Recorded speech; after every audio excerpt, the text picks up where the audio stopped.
महानदी जल विवादर समाधान दिगरे आउ एक गुरुत्वपूर्ण पदक्षेप नियाଯାଇଛି।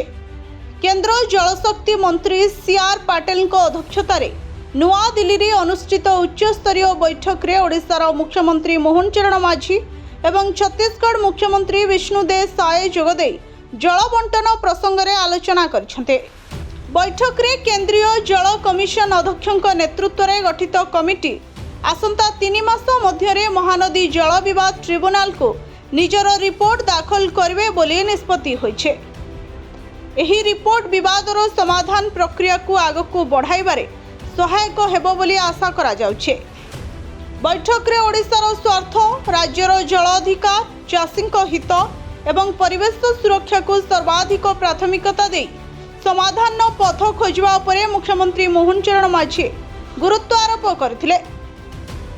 से कहिथिले जे राज्यर जनसाधारण स्वार्थ सह कोनोसी प्रकार सालिस कराजिबो नाही।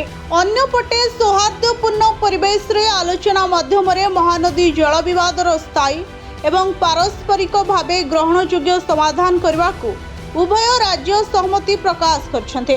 सहयोग, समन्वय एवं गठनमूलक आलोचना जरिया रे एही समस्यार समाधान संभव बोली दुई मुख्यमंत्री मत प्रकाश करछन्ते। एही बैठक रे उभय राज्यर मुख्य शासन सचिव, केंद्र जलशक्ति मंत्रणालयर सचिव एवं वरिष्ठ अधिकारी माने मध्य उपस्थित थिले।